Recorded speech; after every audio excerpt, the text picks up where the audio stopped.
We have to create the right vibe, the energy, and everybody at the organization has to feel so privileged to be here. It's no other way.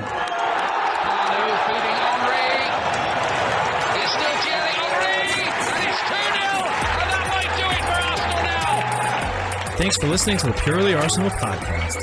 Please follow us on Twitter at Purely Arsenal FP for all the latest Arsenal podcasts. Welcome to the Sit Down at the Purely Arsenal podcast. I'm here with the regular Neil Shah. How are you? Yeah, not bad, Jack. How you doing? Good. Early Tuesday morning in England. It's a late night here in Los Angeles, 11 o'clock.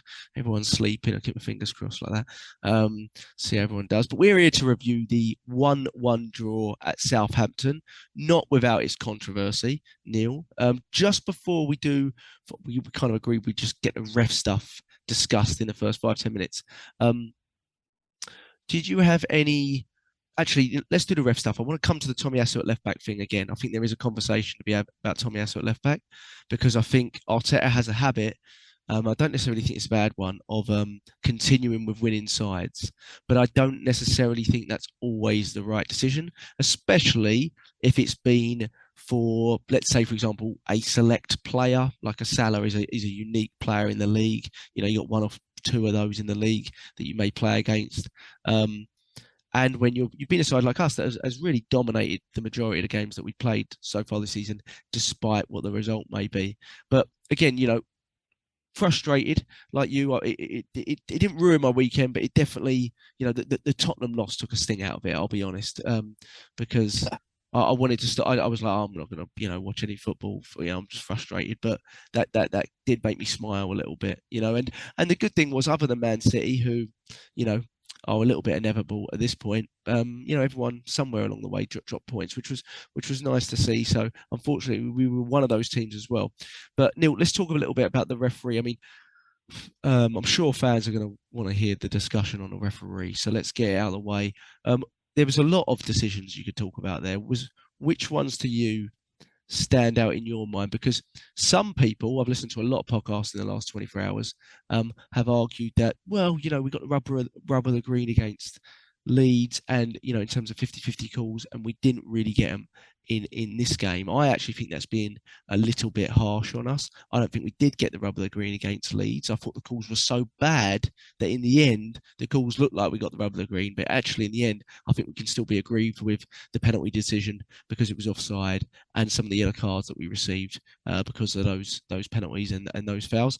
But what were your thoughts, Neil? It did feel like any decision that was 50-50 or maybe even, 70-30 in our favour went against us in this game. Which one stuck out to you? Oh, there was so many. Where do I begin? Got your list out. I think that Jesus is the obvious one because he seemed to be completely bullied throughout the whole game. And that centre back, I can't pronounce his name, so I won't bother. Coletta Carr, I'm saying, but I know I'm not pronouncing it right. But as you read it, CC. Yeah. CC. All right, CC. Sounds like an email. Yeah, exactly. Yeah, add on someone. Yeah, that he was on Jesus literally all game, and it really.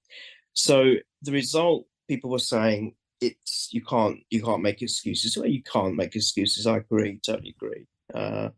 But at the point, the way I see it, Jack, is if your players are playing in a certain flow, because we did start well, as you saw, started lightning fast again, which has been a kind of bit of a trait that now we're building up amongst us, amongst the players. And if you are playing that way and you're constantly getting these decisions against you, because I think they started fairly early, not right at the start. I mean, I don't think anything happened before the goal that we scored, and maybe a little bit after that. But after that, when we were trying to just finish the game off early, I started remembering a few decisions that started going against us, as you mentioned.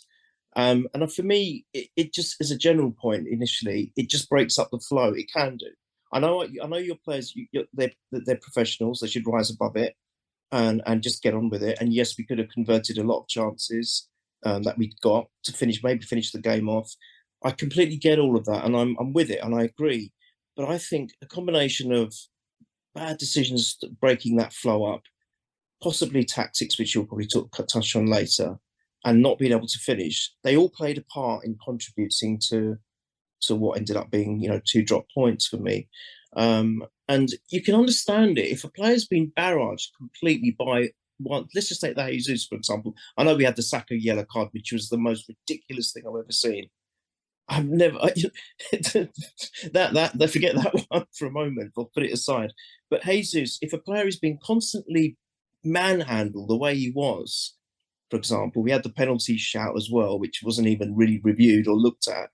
But if you're constantly having that happen to you by the same player, that player who is, doing the manhandling the way he was, if the referee's not going to do anything about it, not even once, it almost becomes like, I'm getting away with this. It becomes a consistent in his mind. So it becomes a mindset.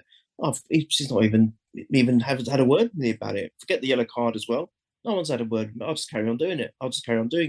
And if Jesus is constantly being targeted like that, even for a player of Jesus' ability, which we know you can't question, it starts, as a human being, I think it can affect you, Jack. It really can. And so that's where I'm saying it kind of stops the flow a little bit of what we're trying to do and achieve. So I am going to bring that up as a contributing factor to the outcome of the result. Again, I'm not making an excuse, but it does affect you. But that penalty, well, what should have been a legitimate penalty shout for me, it's not even, for me, the pundits didn't say anything when I was watching it on Sky. And even surprisingly, when I watched the match of the day highlights, it's like they brushed it aside. Of course, when it goes back in the studio, I thought that would be touched on. No, nothing. And I thought, hang on a second, why are you not even bringing that up as a talking point? And this is where it concerns me a little bit, because I've seen lesser offences given as penalties, Jack. You have, we all have. And I found that quite alarming. The Saka yellow card.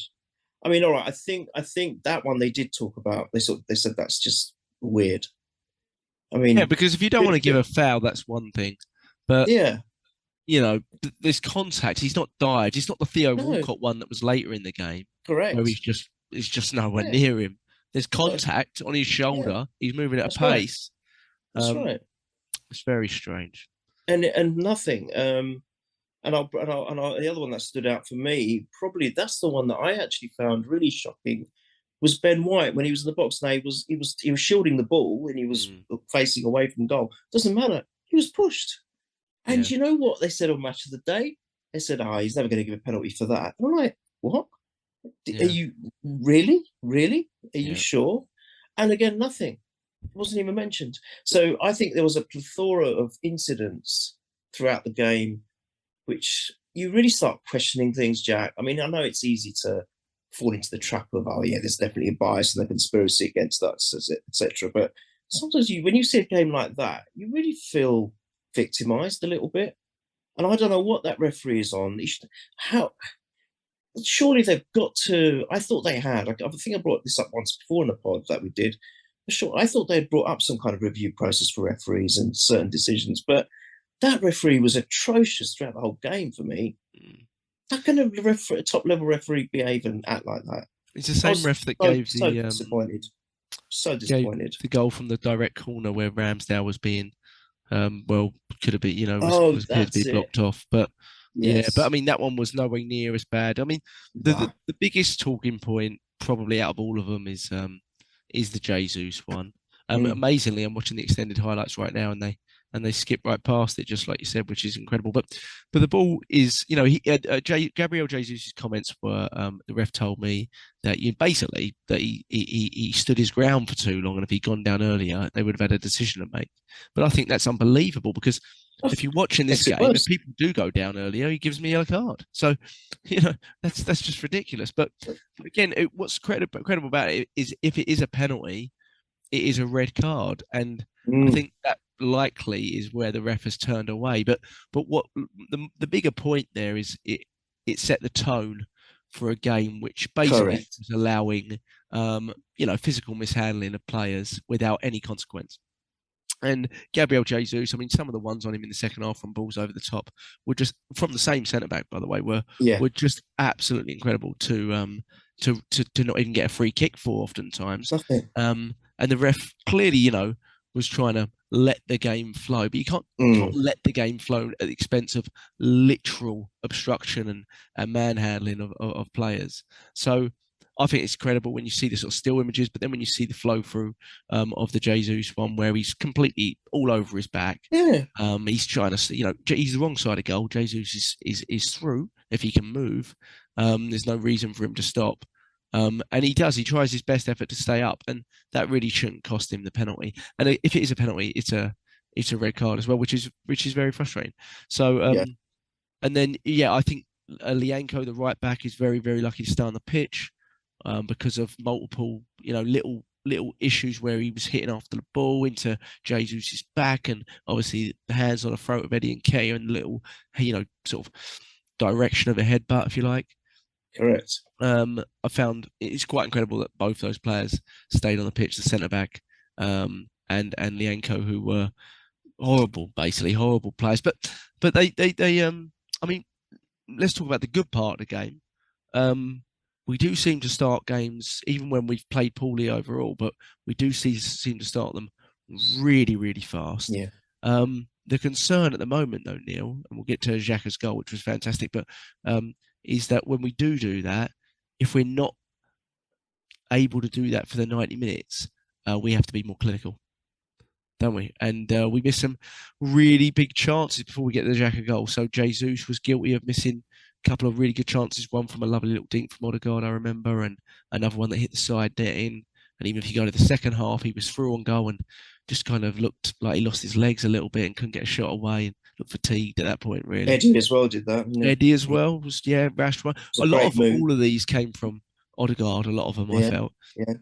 I think even Eddie's one was a through ball from Odegaard. But I think it was, yeah. we've got to, that's what they're there for, isn't it? The strikers, they've got to be putting one of those away. One of them two, haven't they? It's a little bit frustrating. Any concerns there that we're just not being as clinical as we should be or need to be at the top of the league, especially if we're going to play in parts of games rather than the total of them? Yeah, you're right. I am actually, because if you look at all our results, although they've been all great, we're not, apart from maybe one or two, we're not scoring big, are we? We're winning by fine margins or low scoring goals, which is great because 3 points is 3 points. It doesn't matter if we won all our games 1-0, we'd probably win the league. So it's not bad if you can keep it tight at the other end. So that's fine, which we've been doing actually. And I will just say, if somehow we can come through this very quickly, Jack, if it is legginess, if it is tiredness, etc., and we can come through it quite quickly. Actually, if this is our bad patch, it's not a bad one. To win three games 1-0 and get a draw, and if that is supposed to be our bad patch, I'll take it all day long. You'd give your right arm for that. But no, there is at the moment, as it stands, because we have to say as we see it and as we go along, the legginess, the tiredness, fatigue, whatever it is, the very kind of thinness of the squad in respect of, if we was to lose Martinelli or Saka or both, that's our forward lineup finished. Yeah. Who do we replace them with? No one directly. So exactly. So the player, they've if we can keep them as fit and as strong for as long as we can, or at least up till the World Cup, then I think I won't be as worried, because then arguably some of those players will get a break. Manager will certainly get a break. Players will get a break. Some of them will. Saka, of course, won't. But then I won't be too worried. But there are still some key games leading up to that. And the fact that we're not finishing, I mean, I'm not going to put that on Martinelli, because he was still giving his all, I think, as much as he has done. Like Xhaka, I guess. But them two really stand out for me in terms of consistency. I mean, Martinelli was outstanding again. I mean, he had a couple of opportunities, but I'm not going to berate him for anything that he hasn't done. But you are right. As a whole, as a general group, they should be more clinical, because it's key for us at the moment. The way we're playing, And what I don't understand, Jack, is we've done this a couple of times this season where we score and then we kind of sit back. Why don't we just keep going in that high intensity? I know the finishing is a concern as well, but we do tend, especially in the second half, we kind of, and yeah, the other team, Southampton changed the tactics, he changed it a little bit, the formation, and I think that helped them. But I still feel that we kind of dropped down a lot in terms of intensity. The So I think XG that's bears that out as well. Actually, there's a exactly XG data after your first goal scored, and yeah. ours isn't great. Meaning, No, after we score our first goal, 8-9 or something. yeah, that was our XG for this game, roughly around like Ah, one or whatever, which yeah, I was quite surprised with because we did create some big chances. But yes, in terms of like looking at our expected goals after going 1-0 up, mm, we drop off quite a lot, and I yeah, don't and I worry more that it's I don't think it is, but it's a little bit of cautiousness coming into the team, and that's sort of a little bit more of my concern that the team starts to go, oh, we're already 1-0 up, let's hold on to what we've got a little bit. And you didn't really see that in the first half, but in the second half, it definitely seemed like we stopped playing our game. yeah. Right. And the problem is, I felt when I was watching it the first time, I felt there was a direct correlation between how sloppy and scrappy the ref made the game, or Correct. allowed the game to get. Let's put it that way. And in our football, our passing became sloppier, and Yeah, I felt wasn't right. it was a reminder of like the old, maybe even last season or the season before, where we Was. allowed the ref to dictate the way we played. Mhm. And we talk about sort of how bad refs have been, but refs have been terrible to us for years. I mean, you go back to the sort of the peak years under Wenger. We used to go away and get absolutely nothing from the referee, but the Yeah. team was so good It that did they matter. overcame all of it. Mhm. And some people might say, well, why do you need to be like that? Well, that's all that in terms of my supporting life of Arsenal, that's all the only way we've ever known it, really. Mhm. You go away to certain team, you don't expect to get anything, and if you do, it's a bonus, and you have to react like that. And I didn't see us get petulant or start surrounding the ref or anything like that. So it's definitely better than in previous years. But our football suffered for it. Our football suffered. Agreed. There you go. Yeah, and they, So, they they they did exactly what they wanted to do. They started breaking up the play, lots of set pieces, lots of long throw-ins. It was very sort of mimicky of sort of a game away at Bolton or Stoke back in those years. was. It was really, and I didn't know personally But that this is my Southampton played that worry. way. But that's the worry for me. That teams, the way we've been playing, we're doing so well. The managers are going to start, or the opposition managers are going to start maybe deploying these kind of tactics, which we're struggling to kind of Yeah, overcome a little bit. But it's absolutely crucial that we convert more chances. I think you even mentioned this last season. You said the same thing. You said we only get opportunities because I think then it was a different issue. Then it was more about our creativity wasn't so much then. So you were saying, the opportunities are one or two that we do get. We need to finish to give us a chance. Do yeah, you remember last season? I mean, I haven't felt it so much this season, but last 2 or 3 seasons, being 1-0 ahead wasn't enough. In our case, sometimes even 2-0 wasn't enough. yeah. So we had to take those opportunities. So, but it's a slightly different context this season for that reason. But you're right. We need to convert. And are we now suggesting that we needed to be maybe one player short up front? Because Jesus, as good as he is and as good as he started, he's not scored now for a little bit. And it kind Yeah, of leaves a bit of a gap, doesn't it? I mean, I know Saka's taken over recently and he's been yeah. putting the ball in the net. And we've been reliant on him a little bit. But does that mean we will want maybe a true centre forward short, I mean, possibly? I think we just have to. I mean, the good thing, Neil, is that we are. It's not like last season. We are creating those chances. Yeah, Last season we used to sit here and be like, you knew when we got that chance, we did. If we missed that, there wasn't another one coming for a while. Whereas yeah. this isn't the case. Even in the second half where I thought we were largely poor, still had some good Mm, chances. You had mm, Jesus' one where he was through on goal and lost mhm. his legs a little bit and no conviction in the left-footed shot. Eddie's one that went wide.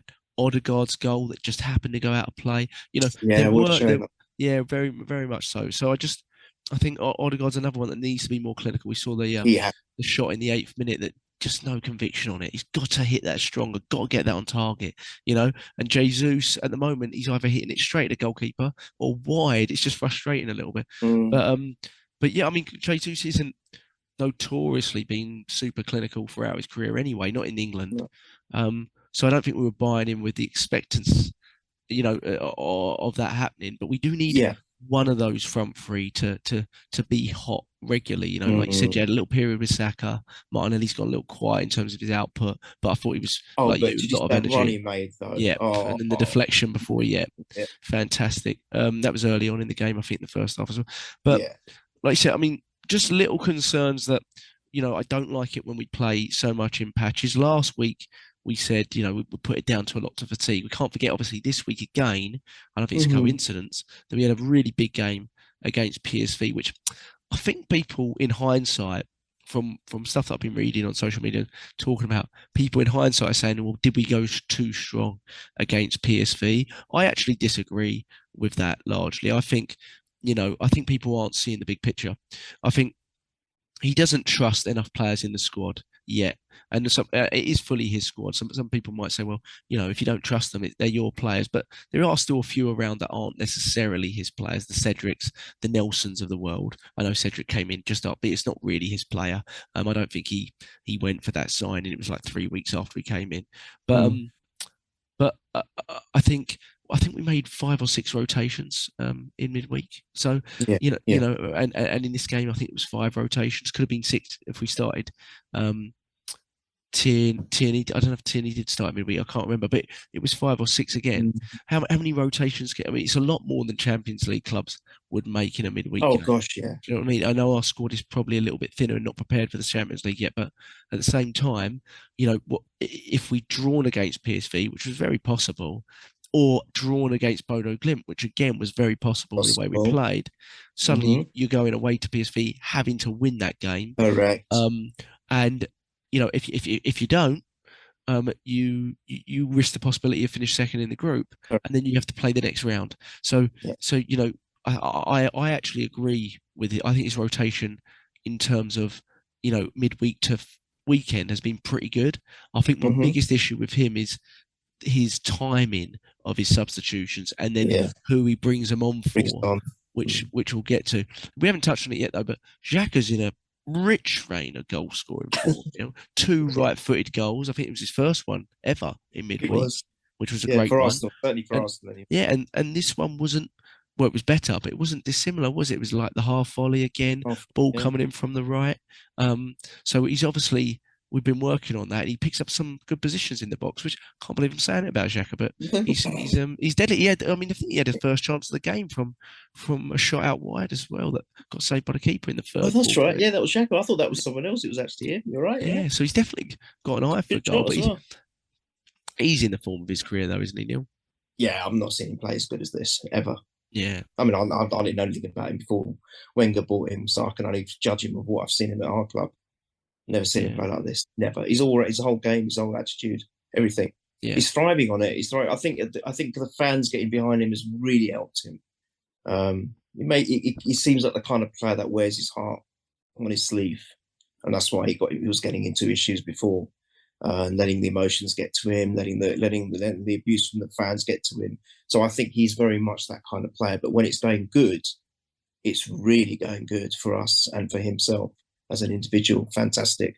Everything he does for me, you can't ask for anything more, Jack. You can't, and no one can blame him for the result on the weekend, because I thought he was. All right, maybe the goal. I think a couple of the players were maybe been bored watching and whatnot. But you know, end of the day, all players are going to make errors and they're not going to be 100% fantastic every single game. But what we're getting from Xhaka is something we've never seen before. His positional play, his off the ball movement, his attitude is the biggest thing. I think it's just his attitude, because that has almost cleared any obstacles he had from being the player that probably was what you saw when he plays for his country, captains his country. He's really matured, isn't he, in terms of matured, seasoned. His hot-headedness and absolutely. And the goal was fantastic, wasn't it? But brilliant. You've got to give White credit as well. As White was the assist. Yes. Wasn't it? Lovely ball, yeah. it was great, and he did a fantastic ball in, beautiful spin point. Xhaka's clinical finish and his positioning, his body shape again. What a great shot, and no one could have stopped that. It's like a thunderbolt. It was beautiful, and it was the ball. The way the ball was right, he could have easily skied it, but he didn't. It was perfect. So it was a difficult execution, but he did it. And when that went in, I thought, oh my God, we're going to run away with this. It felt like that the team was in that kind of mood. So that's what makes it more frustrating. There were so many factors that made it frustrating for me. It was the referee, our finishing, and the fact that, as you mentioned earlier, the other teams, or our rivals, if you like, dropping points, apart from City, all of them dropped points. Liverpool lost. The Chelsea-Man United game, draw. Tottenham lost. God, if we could just have got those 2 extra points, it's just given us the extra buffering. So that's what made it frustrating, because ordinarily, you're right, and a point at Southampton is not actually a bad result. It's not really. But given what happened around us, and I know we shouldn't focus on other teams. I've always said it myself, just focus on us, don't worry about what they're doing. But it does help, doesn't it? Of course, when you take advantage of something. I think sometimes when you look at it and you say we probably deserve the draw against Leeds, and this one we probably deserve to win, certainly on the basis of decisions went our way. Yeah, maybe. And now it's just all about how we react again. And what we want to see is reaction like we did against, obviously not as bitter a blow, but, against after the Old Trafford loss there. Because, I mean, do you have concerns, Neil? Because it is a little bit of a pattern. Obviously, against Leeds, it was the sort of first time we saw it in the season, certainly in the Premier League, where we dropped off. I mean, maybe you saw it a little bit at Palace on the first day, but obviously mitigating factors in terms of first day of the season and that tiredness and that legginess. The concern is, or would be, if it's not just down to fatigue. And I'm wondering if you think that's possible, whether you think, our intent isn't quite there in the second half, so we drop off a little bit deeper, or any reason why you think we become less free flowing in the second half of games, or maybe even you could even argue after sort of 30, 35 minutes that we just start to lose the fluidity in our play, and we don't necessarily continue to attack in those waves of attack that we get in those first 20, 25 minutes. Can you put it down to anything else? I mean, the ability to be able to rotate the starting lineup a little bit more would be a little bit helpful, or maybe make those subs sooner, I think. But maybe he just doesn't trust that he can at this point. Yeah, well, God, there's so many issues there in that one thing that you've just mentioned there. Sorry, mate. No, it's fine. No, it's good. It's good points. I don't know. It just feels.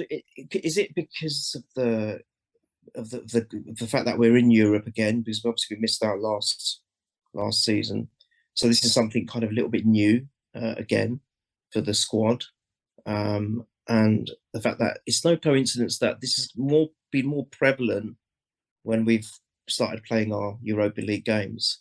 You did mention Palace, and of course we weren't in it, but then Palace again, as you said, it was the start of the season, so that's not really, you can't really count that. I've not seen this drop off really.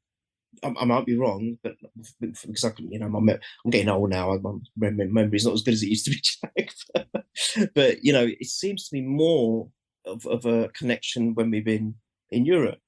And I agree with you, by the way, what you said earlier. I think I agree with what he's done there, his tactics for that competition, because I'd rather be, done and dusted before the 6 games are right, because at least in the 6th game, possibly. Because now, even for PSV, we only need a draw, don't we? When we're top, we just need a draw, and that's done. Exactly. So that's possible. We could do that, but I've seen it more with the connection to that's only for me down to tiredness.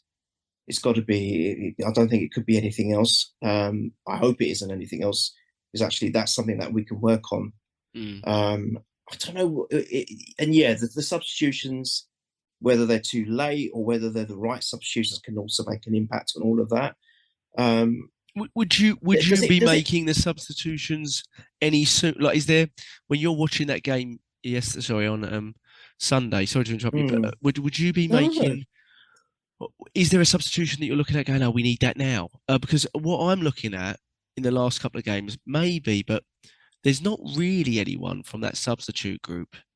Maybe mm, Fabio Vieira, but I didn't think it was a game for him anyway. But the physical nature of it, no, that I'm really looking at going.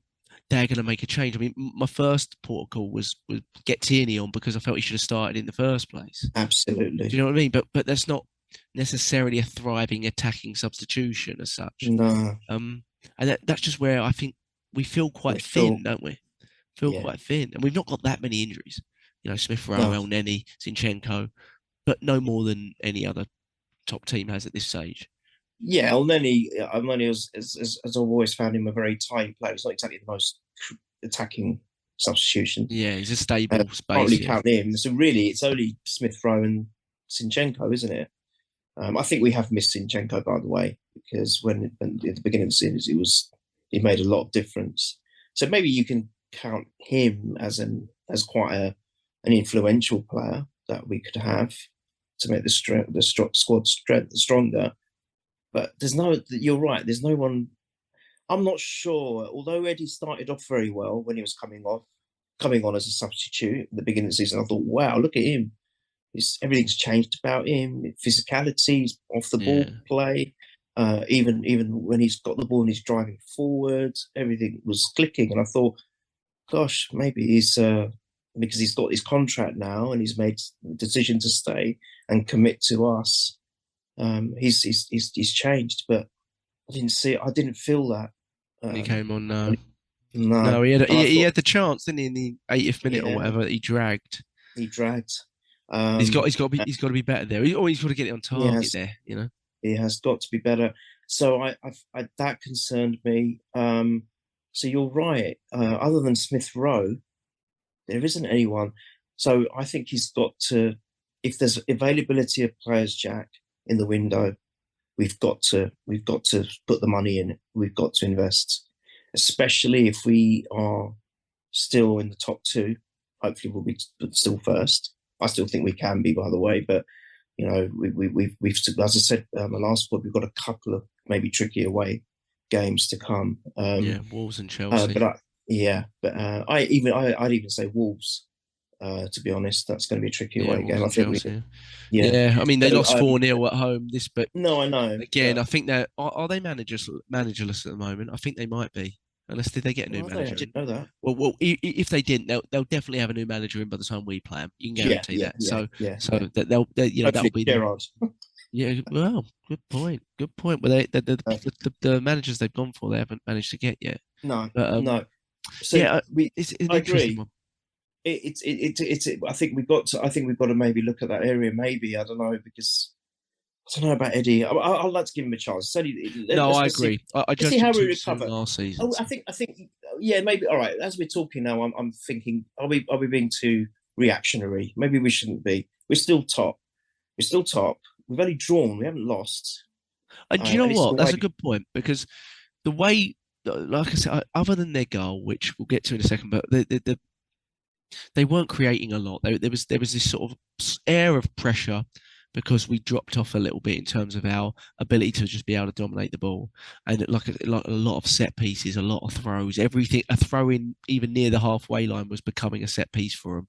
So we were naturally drawing deeper for that, and that is one part of credit I would give to him for starting Tomiyasu. He obviously read it that we were going to have a lot of aerial duels, and that would make a lot of sense. The concern there, Neil, I mean, what does it say for Kieran Tierney, first of all, that your first choice, I argued when we bought Zinchenko and I had some of this argument that he was definitely coming in as our first choice left back. I don't think there's an argument now. I mean, there's not an argument. He's our first choice left back because you're not even starting Kieran Tierney when he's not fit. So, but I wonder what it says to Kieran Tierney when in games that we're going to dominate the ball like Leeds away and Southampton away, that we still don't go ahead and start him. But also wonder, as much as I love Tomiyasu, whether it just limits us a little bit in an attacking sense. You did see when Tierney come on that he was just able to get into positions that Tomiyasu probably doesn't feel so comfortable in, like the Odegaard non-goal, if you like, because the ball went slightly out of play. I just wonder kind of what message that sends to the collective when we're starting what is effectively quite a fantastic defensive, but a defensive fallback on a side that we typically are quite attacking now. Playing it safe, possibly, which we shouldn't be because we don't need to. But I wasn't happy with that starting. I thought I think you have to play your best players in their best positions, and for me, Tomiyasu is still better on the other side. And for poor Tierney, no, it doesn't help, does it? Because he's probably thinking, all right, Zinchenko I can handle because that's his position. Okay, maybe Zinchenko can play midfield as well, but really it's a left back. That's his position. That's end of the day. So if he's injured, then Tierney's thinking, right, this is my chance. And then you see someone who's actually a right back getting ahead of you. So I don't think I'd like to think Tierney's the kind of guy that won't let that get to him. But at the end of the day, he wants to play football, Jack. And he's a good player. You can't say Tierney's a bad player. He might have become a little bit two-dimensional in the past, but I thought after the introduction of Zinchenko and then the appearances Tierney has made, he's actually done really well. I agree. For me. And of course, the goal that was slightly out of play, but that was still a great run. Tierney did well even to drag that back the way he did. So he's got the ability for sure. And I didn't agree with that. I'll be honest. I can understand maybe reasons for it, but I didn't agree with it. Tomiyasu is a monster in the air, by the way. He's aerially. I thought Gabriel was fantastic as well. Yes. I thought he was the best player on the pitch, funny, probably again, Gabriel. But out of the two of them, yeah, again, I agree. Yeah, I thought Saliba had his little moments. Saliba's having a little bit of a dip, and it's prominent because he's been so worldy. It's highlighted even more so. Again, I think the last two games, yeah, you're right. Gabriel's probably been the better of the two. But Tomiyasu should be playing if they're going to choose him. Then you question because Ben White's fantastic as well. Yeah. It's such a difficult one, isn't it? I mean, in a way, we're lucky and fortunate to have so much of a choice. But I still think a player should be playing in his best position. If he's going to be playing, you should have played Tomiyasu on the other side. For me, whether that would have made a difference overall, I don't know. But at least that it would have given the opportunity for Tierney to be in the squad in the lineup, which could have made a difference for us. You don't know. You don't know. I agree. I think that Tomiyasu at left back thing should be for select. Like if you're going away and you've got, Son up against him or something like that. Even though he plays on the other side, or Kulusevski, or you're going away to Anfield, or and you're concerned about someone that's really lightning fast at maximum, for example, someone like that. Then I would understand it more. But I understood it less at Leeds and at Southampton. I felt it kind of. Correct. Maybe gave the initiative to them at some point in the game. But again, aerially, there was a period where they had 5 or 6 corners in a row. We handled it really well. They were dropping the balls right under Ramsdale's head. I thought he handled it really well. Obviously, they that was their intention. But in times past, go back to the Brentford game last season, we've conceded goals there, and it's encouraging. It's encouraging that we strengthen that area at least. Exactly. And if you're not going to, win the game, and we could have, towards the end of the game. I mean, we had a couple of chances, but they had moments a little bit towards the end of the game too. And you're watching, going, "Oh, this could be just one of those horrible days where you lose it, and you don't realise how you've done it." But and obviously they're not a very good team. They're not a good footballing team. I don't think they had a lot of injuries as well. It's a game, most likely we should win, but. If like you said, if we win the next one, you forget about this quite quickly, I think. But and you just take the point and move on, hopefully. But let's hopefully it doesn't. But we did make the substitutions quite late. I don't think they had a great effect on the game. I thought Tierney was probably the brightest of them. I did find the Odegaard sub off again, very very odd. For me. Yeah, I mean, I'm not sure. I mean, I don't think it was really a game for Fabio Vieira. And it's easy to say that in hindsight, but it was just such a physical moment in the game. There were so many silly challenges and that were not being called. That you just watched it going, he's not going to get any moment on the ball to look at. And the one thing Odegaard, he's so involved on the ball. Sometimes, the biggest part is that sort of end product part, but he created so many chances in this He game, did. Odegaard. And I'm watching it going, guy, people will look at his assists at sometimes in the season and say he should have got more, but what could he done more in this game? And he created one, No, he 2 or didn't. 3 for Jesus, Eddie's one. They've Yeah. got to be putting one of those away. At the same time, Odegaard needs to get the chances he has away. But lovely little dinked one, I thought, to Jesus. 1-2 was great with Jesus, Yeah. wasn't it?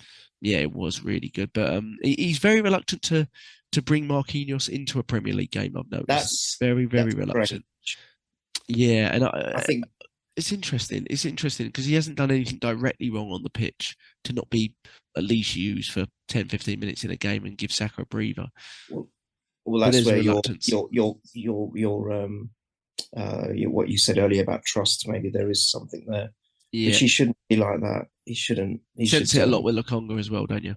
Yeah. Which is his player. I honestly believe that. Yeah, it is. But I think maybe he needs a loan. I actually do think that. What do you think about his comments? A lot of comments coming out about him with Arsenal and, being upset about not playing much, but then also with Belgium. I saw some comments. Did you read the comments that he said about Belgium? No, I didn't actually. Sorry. It was actually not a great read, to be honest. He was like, he got very upset that he wasn't playing for Belgium in the last international. He said he felt like there was no point in him being there. And I was like, I don't love the attitude. But again, when you have that kind of attitude, you've got to turn up. And, even against PSV in midweek, which I thought we were actually terrific get in. I thought we should have won by 3 or 4. But again, I watched Lokonga and feel he should be doing more. And when I watch Lokonga now, because we sort of felt last season that he was more of an 8 than a 6, but he's had to fall into the 6 role because obviously El Nenny's out and etc. But I watch it now and I'm like, as soon as El Nenny's fit, I think El Nenny's still ahead of him. And I agree. If that's the case, you should have loaned him. You should have loaned him out and got your central midfielder that he went for in the last 24 hours of the window in earlier. And we're definitely, without doubt, 1 short, probably 2 short. And I'd be really surprised if we don't do something in January window, especially with it being a post-cut. We have to. Yeah, no matter where we are, I just think it would be a real opportunity missed. The hope is we can get through until then. And in order to do that, Neil, we do have a little bit of dilemma come to the PSV game in midweek. So we went very strong against PSV in midweek, and I think it paid off because we won the game. We should have won it more comfortable. Again, not clinical enough. Again, habit there, not being clinical enough. We just have to put away some chances a little bit better. I know we had 3 shots on target, but there was a lot of chances that went begging in this game. Yeah. How would you play it in midweek?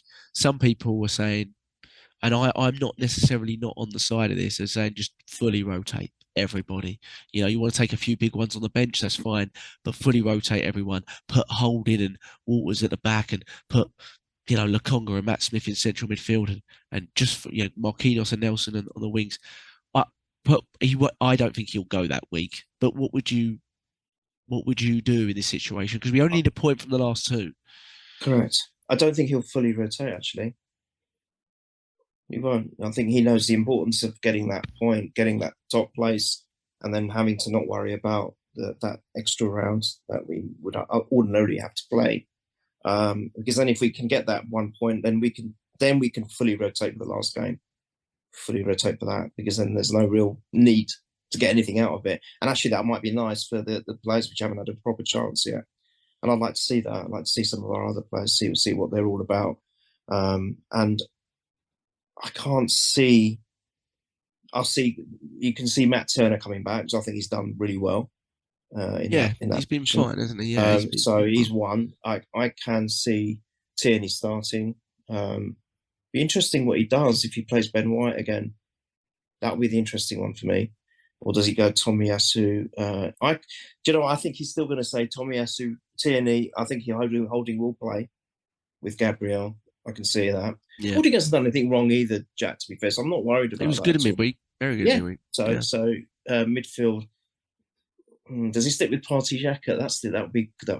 I can't. He's got to start Lokonga. He's got to start Lokonga.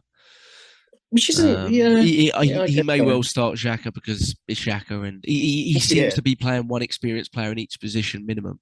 So it's probably going to be Xhaka, isn't it? And I wonder if he took. I know this sounds really crazy. I wonder if he took Martinelli off earlier to suggest that he's going to be playing. I think those are my 3, because Saka played midweek. against in the home game. Martinelli was Yes, a he little bit did. sick, so he was on the bench. So Yes. I presume he's going to flip it. I think he's basically Yes. doing that in the Europa League, like flipping it. Hmm.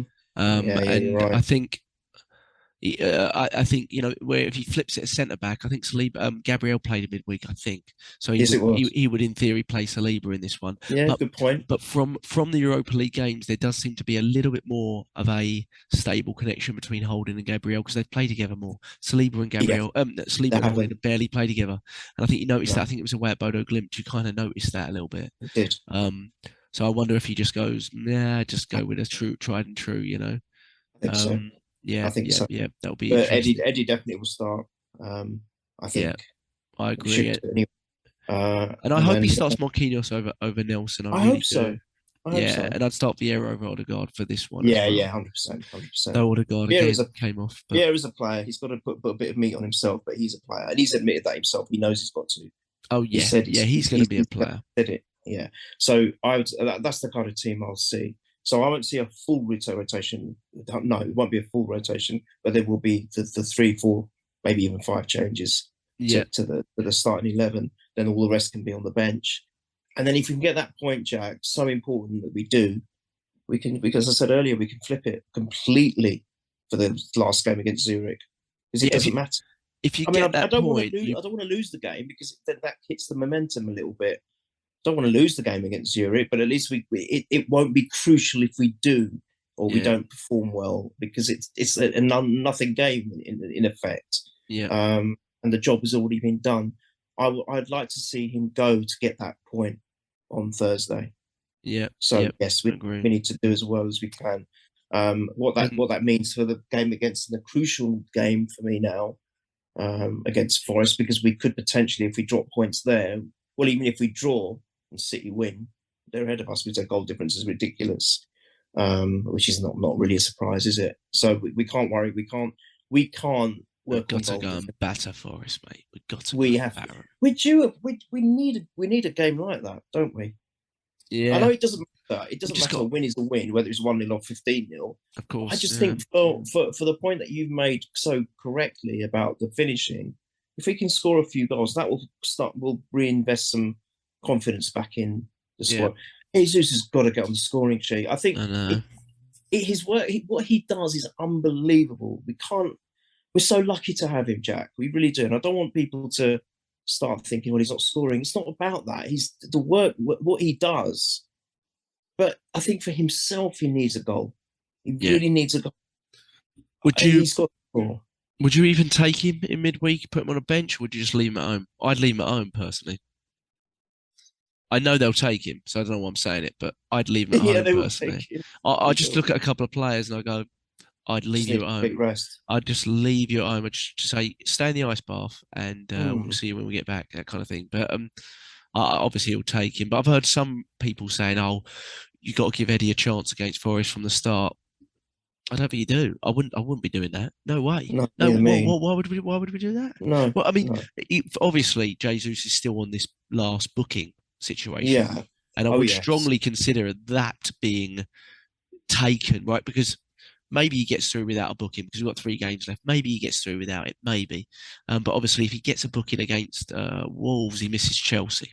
Yeah, So, that's do you know what I mean? But Mm. so you'd almost want him to take one against Forest, but again, you never know. You could get away with it, but no, I don't think I want Eddie to start in midweek, and then obviously the Yeah. following week I think it's Brighton in midweek, so he should start there again. Yes. But in the Premier League, I think at the moment you've got to start Jesus, and Yeah. it's quite. I mean, did you just on the one thing we didn't discuss too in depth on Armstrong's goal? I think we were just a bit too passive, but also Ben White dropped really deep. Did you notice? Like so basically, I don't know if he would have been offside, but it'd been very close. But Ben White basically just dropped it. I just felt everyone was too passive on their goal. Like it was a good Mm. goal from their point of view. If we'd It was scored, a it would be goal. lapping it up. Oh, yeah. But It's lovely. when I watch it, I thought Tomiyasu sat off. He jockeyed, tried to show him outside, but didn't get close enough to show him outside. So it was odd. His body position was odd. Gabriel was sort of, assuming he was going to cut inside and take a shot. So also, didn't really see the run behind him. But just then want Ben White was too just want deep. And some people have moaned about Ramsdale. I don't know if you had thoughts on that, but didn't close the lines quick enough. Yeah, I see it a little bit. yeah, they could all have done better, and they were. I just thought that by the time it was, near the box, they were all ball watching. Didn't It read was the a panic. danger soon It was a enough. bit Yeah. of it seemed like a bit of a panic situation. It was a combination of it actually being a really good move. Can't discount that. It started from their goalkeeper. It was a really good move. As you said, if we'd scored it, we'd be lapping it up. We would have been easily. Yeah. What a team goal that was from the back. But yeah, I think our positional play awareness was gone. There was no awareness because everyone was just looking at the ball. You can't do that because if you're doing that, you can't know what's around you, and you should really be focused on that as well. So I think there was a combination of errors, and yeah, I mean Ramsdale could have done better, but they all could have done a bit better. But it was a great goal. Yeah, a lot of our goals, and it was coming. I think it was coming. Yeah, I mean they didn't have a lot of chances, but in terms of territory, yeah, I see what you mean. Correct. But a lot of our goals conceded this season have come down our left side, right? If you think about like Maddison's against Leicester and Anthony's against Man U, and have come down that left side. We just have a little bit of defense, but obviously we try to push we're not forward the finished article, Jack. Though we're not the finished article. No, I don't think any of us think we are. Well, you know, what was great about it is not great about it, but they were absolutely delighted with the point. When was the last time you saw that, by the way? You know what I mean? Delighted. They were jumping for joy at the end of the game. You see, because it was a free kick. Oh, that Lianco should have been red card about 30 minutes. You know, jumping for joy. I'm getting texts. I'm getting texts from fans, you know, Chelsea fans going, oh, what's going on? I'm like, wow. Really? I was like, this is interesting, you know, because it's good in a way, isn't it? Yeah, I'm looking at it going, if we were drawing last season, no one's texting me anything. No one's bothering.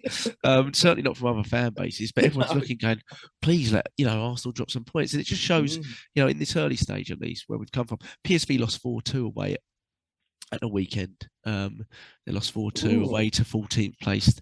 Two losses then for them. Yeah, so they'll obviously be, you know, looking to bounce back. But I thought maybe they'd rotated their team, but they actually didn't. They played almost a very strong lineup with a lot of their first choice players, which was quite interesting. So again, yeah, they're going to be. They know they need to win this game, so they're going to be going for it big time. Do you know what's annoyed me? Sorry to completely change topic before I forget to say it. I don't know if you've heard it, but people are starting to compare Odegaard with Ozil's attitude, and I'm thinking, are you serious? Really? That's shocking. That couldn't be more chalk and cheese, could it? How can you start comparing him to his? Really? I mean, no. I would go the polar opposite and say some of the stuff Odegaard. I think I mentioned it in the last point. Some of the stuff I see him doing it reminds me a little bit of Bergkamp. It's not the same. Of course, it isn't. No, and his attitude is far closer to Bergkamp's. That's far closer to Bergkamp's. I mean, like Ozil's lackluster attitude. What are they talking about? What are they watching? Yeah, no, it's nothing. There's no link there. Do you know what? I don't think attitude-wise, but in terms of, I don't even think they're. I think people look at a left-footed number 10, and you know, we just had obviously Ozil and that, and they go, I think they're so different. I think they're so different in terms of the play. I think Odegaard's. I actually think Odegaard. You know, his weakness is probably what Ozil's strength was you know, his ability to have that final output perfect. But in terms of everything else. I'd take Odegaard all day. I really would. I'd take Odegaard all day over him. I really would. Certainly the Arsenal versions of both players. Yes, I'd take Odegaard all day. Yeah, I can't speak about what he was like at Real Madrid. He was an outplayer, but in terms of the Arsenal, even at his peak, I would Odegaard's ability to work for the team. Oh, well, did you see when they were almost through from a breakaway? And I think it was from one of our corners, maybe. And it got beyond Ben White. Ben White made a mistake. And it was Odegaard, wasn't it? Odegaard was the one. You would Mesut Ozil would be over in the corner doing kick-ups with his chewing gum. I mean, it wouldn't have been even close, mate. It wouldn't have even been close. And that's what you get with him. And some people say, well, that's not what you're getting your number 10 for. But he's so much more than that. I mean, Odegaard he's the technical brain of our team. Absolutely is. He's fantastic. And as much as I think in the future Fabio Vieira will really vie for that position, or maybe even there'll be ability to play them both together. Maybe if Odegaard is I mean he is our number 10 class out and out. You know, he's really good. I mean, I think and I think he had a pretty good game in this game in terms of our ability to actually create stuff. It all came through him, like it often does. Often he's connected to it in some way. What's your prediction, Neil? Let's do it. PSV. PSV. And Nottingham Forest on Sunday. Should I do a? Yeah, let's do different. Let's do a different nil. Let's go 2-2 against PSV. Okay. Enough to get our top spot. 2-2. I'll go for. You know what? I'm going to do it again. I said Xhaka last time for the game against Saints, but he scored before against PSV, which I didn't see coming. And then he scored again. I'm going to go for Xhaka again. All right, Xhaka against PSV 2-2. Yeah. Got it. Yeah, and then you want the other one, Forest? It's the Forest game. Yeah, Forest game. Jesus, he's got to get on the score sheet, mate. And Yes. the score. I'd love to see a battering, but is it going to come this soon? No. We're going to react. Come on, let's be positive. Positive hat on. We're going to react. 4-1, Jesus. Oof. Okay, we haven't kept a clean sheet at home for a long time, by the way. I don't know what. But we're a fortress at the moment. Yeah, absolutely, that's true. I'll take no clean sheets and winning constantly. So 2-2-4-1. There you go. 2-2-4-1. Jesus and Xhaka for PSV. Got it. I'll go. I don't think it's beyond the realms of possibility that we lose in PSV if he rotates as heavily as what he could do. But I don't think, like you, I don't think he's going to rotate as heavily as perhaps some people would want. So I'll go, fingers crossed. I'll go. Yeah, we get 1-1. Which would be a fantastic result, by the way, because even though they've had a couple of dodgy results, to win the group. And I do think we've had, when you look at all the Europa League groups, I don't think it's actually quite as simple as a lot of the other groups. Like if you look at who's in Man U's group, for example, I think we've got a much tougher group because I don't think that Bodo Glimt are a bad team at all, not from what I've seen. They're not actually. No, I don't think they are. They've had some sort of silly home record in Norway, which was ridiculous. But I'll go 1-1, and I'll say Vieira. So Vieira 1-1, and I will go for Forest. I'll go 2-0 for Forest, and I'm going to say Jesus as well 2-0. Yeah. I'll go for that. So. We've got to bounce back this week, mate. We've got to bounce back, and the biggest one is to get the result on Sunday. You know, if we drop points midweek, I think we'll all take that for a win on Sunday, and to know we're back to winning ways. Yeah, we really need to get back to winning ways and get back to playing. I'm guessing in my head it's Brighton in the League Cup, and then sorry, I'm in the Prem. I think it's Wolves away. Wolves away. So we need that win against Forest. After Forest, it's all away. I think in terms of the league, it's Forest, Wolves, Chelsea. Those are the last 3 games in the league before the World Cup. Okay. And the last 2 are we've had a lot of away games anyway. We had Leeds, Southampton. I think effectively 4 of our last 5-ish games are away from home or something like that in the league. But again, our away record. I mean, this was the first goal we'd conceded away from home, other than the ones at Old Trafford. So I don't necessarily not feel confident with us away. But mate, let's keep our fingers crossed. You can follow us at Purely Arsenal FP on Twitter. You'll see our Twitter handles on there as well. And just go to YouTube, subscribe to our YouTube channel if you can. Ad-free entirely for the whole podcast. Subscribe, you'll get a little bit sooner on there, and then you can watch us if you want. You don't have to watch us on there, but if you give us a free subscription, that always comes in handy. So appreciate it. Just look at Purely Arsenal on YouTube, and then we're all your podcast apps, wherever you find us. We appreciate it. We're still top of the league, and let's get back to winning ways come PSV and this weekend. Up the Arsenal, boys and girls and everybody.